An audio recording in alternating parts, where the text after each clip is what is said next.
Ouais. Ce qui se passe avec FTX est passionnant. FTX, c'est l'une des grandes plateformes de crypto-monnaie.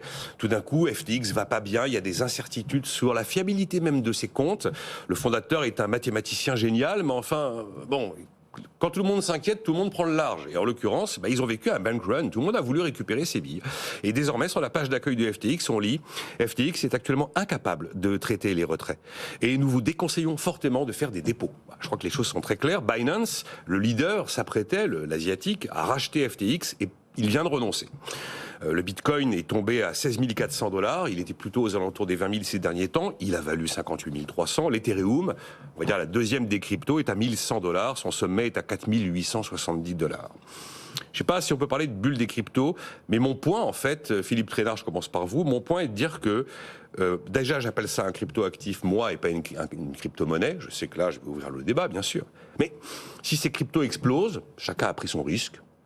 Et puis voilà, il n'y a pas de risque systémique. On ne va pas avoir une autorité régulatrice ou une banque centrale sortir du bois en urgence pour déclencher un système de sauvetage des grandes plateformes de crypto. Et c'est la vie normale d'un monde spéculatif. Et donc, en fait, Non, vous avez raison, comme toute monnaie, c'est un actif. Et une monnaie est un actif. On sait que ce que représente la monnaie, c'est la richesse qui est par derrière, la richesse nationale. Et jusqu'ici, ce qui a été... C'est essentiel ce que vous avez dit. Une monnaie représente une richesse nationale.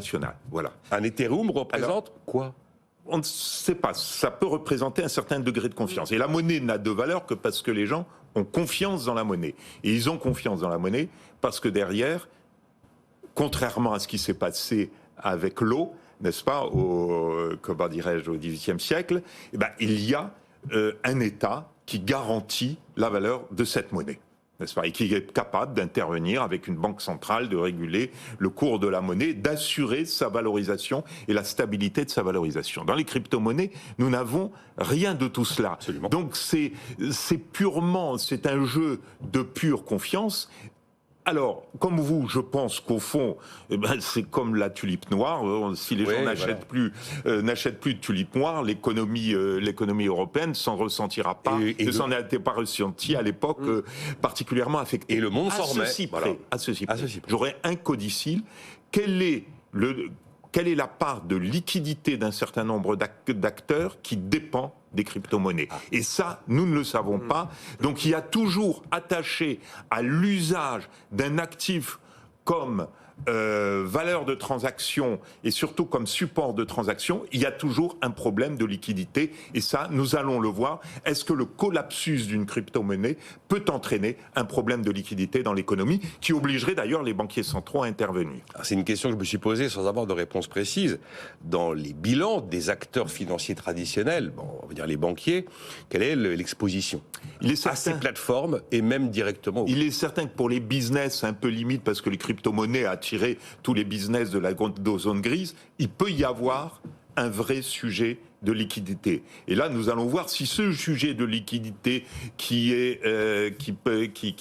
affecte cette zone grise, dont une partie du travail au noir, dont des activités illégales, etc., peut affecter le reste de l'économie et jusqu'à quel point. Parce que Nicolas Bouzou, dans le petit SMS de 7h45 avec ma liste fleuve des sujets économiques du jour, j'écris à la limite si les cryptos explosent, peu importe. Est-ce que j'ai raison d'écrire ça ? Oui, honnêtement, je ne pense pas qu'il y ait de risque systémique avec les crypto-monnaies. Je pense, d'après ce que je vois, mais là je dirais que c'est une observation de terrain, que quand même les acteurs financiers, les gros acteurs financiers ont acheté un peu de crypto-monnaies par souci de diversification, pour voir aussi, pour prendre pied sur le marché, parce que c'est intéressant. Mais enfin, je pense que quand même les gens qui sont sérieux ont parfaitement conscience de la volatilité de ces crypto-monnaies. Et donc, si vous voulez, je ne pense pas qu'il y ait de risque systémique. En revanche, moi, je trouve que c'est un sujet qu'on peut analyser un peu de la même façon que le sujet précédent sur les réseaux sociaux et ce qu'on appelait dans les années 2000 les dot-com. C'est-à-dire que les crypto-monnaies, c'est une innovation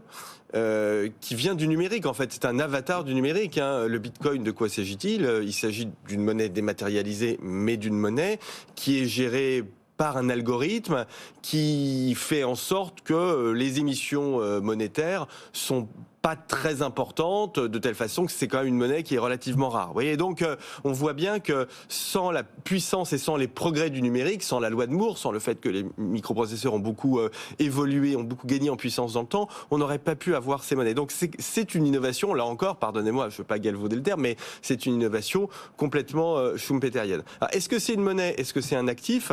En fait, ça dépend des usages et ça dépend des pays.